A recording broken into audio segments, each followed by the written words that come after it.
A ver, usualmente me preguntan qué hacer en el caso de algunos trastornos de personalidad, que cómo abordar este tipo de pacientes, que a veces se pierde la paciencia con ellos, que no se logra comprender.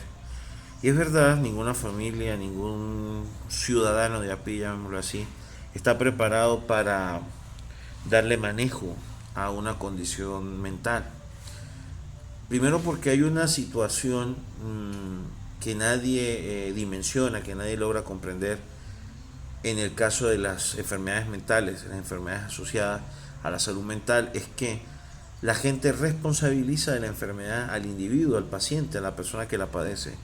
Yo nunca he escuchado a alguien que regañe a un diabético por ser diabético, a pesar de que sí tiene la misma responsabilidad que tiene el paciente psicológico o psiquiátrico de su condición.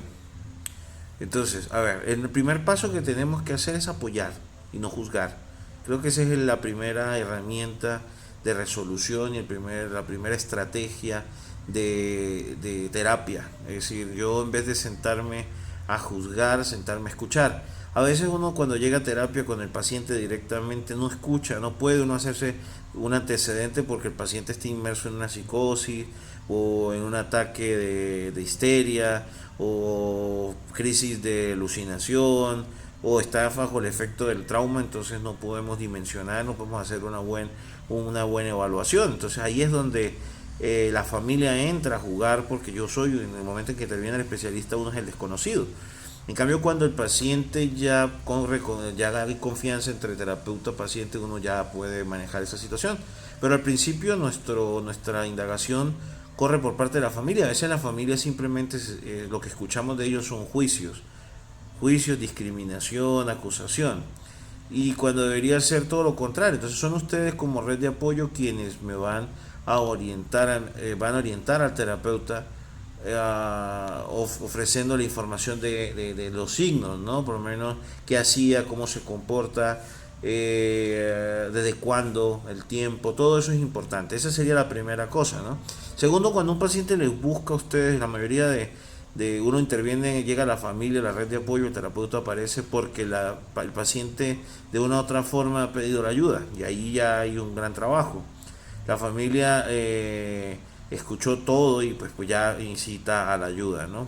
En el caso de que no, tiene que también entender de que todos hacemos un trabajo, el terapeuta en el diagnóstico y en el tratamiento, el paciente en aceptar el tratamiento, pero la familia también tiene que aprender a hacer una buena red de apoyo. Hay una cosa que yo uso mucho dentro de mis terapias. Yo les digo que yo no soy positivista, les digo que yo soy hasta negativista. Me gusta hacerle entender a la gente que querer no es poder, de querer dejar la enfermedad, querer dejar el trastorno no es cuestión de decisión del paciente.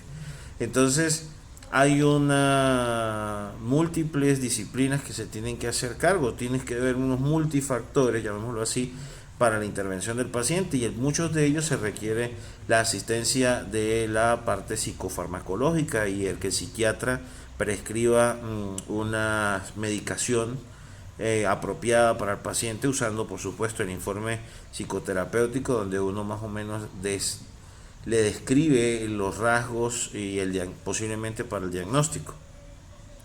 Hay mucha gente que cree que con una sola consulta es suficiente. Por lo general, la mayoría de los tratamientos mentales, los tratamientos psicológicos, en cualquier trastorno de conducta específicamente, van a requerir de mucho tiempo, de invertir tiempo y dinero. Entonces, por favor, creo que esa es la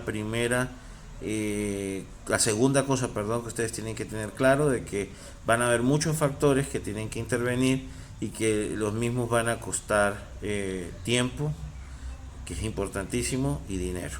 A mí me da mucha curiosidad, me da mucha risa, llamémoslo así, cuando uno tiene una enfermedad de otro tipo a nivel biológico, que muchos de nuestros trastornos son de índole biológico, por cierto, quería aclarar eso. eh, Uno le dice al paciente, un ejemplo, una persona va al cardiólogo, le consigue una insuficiencia cardíaca y le dice hay que llevarlo a cirugía, hay que abrirlo, hay la posibilidad de la muerte y las personas ceden, constantemente ceden. En cambio, uno como terapeuta, en la parte psicológica, uno llega y le dice a la familia, sobre todo a la red de apoyo, señora, para poder generar estrategias, para generar una modificación, para generar un cambio en el comportamiento, en la conducta no deseada, tenemos que hacer X sanción, X modificación y nadie está dispuesto a hacerlo. Entonces, parece increíble que la gente está dispuesta a abrirse el pecho para solucionar un problema, prolongar la vida, pero en una enfermedad, por lo menos en el caso de la depresión o de los trastornos afectivos bipolar, les decimos que hay que hacer modificaciones y la gente no está dispuesta a hacer cosas que son menos drásticas. Entonces ahí es donde me parece algo interesante. El tercer punto sería también estar dispuesto a llevar a cabo y que todo gire, que todo vaya en comunión, llamémoslo así, en consonancia entre terapeuta, red de apoyo y paciente. Entonces, uno, no juzgar, no criticar, no culpar al paciente, primero que todo, sea empático, escúchelo. El segundo es que van a haber muchos factores a intervenir en el proceso, tiene que aprender a tener paciencia y recuerde que también va a tener que invertir dinero en diferentes especialistas porque de eso se trata y tener paciencia.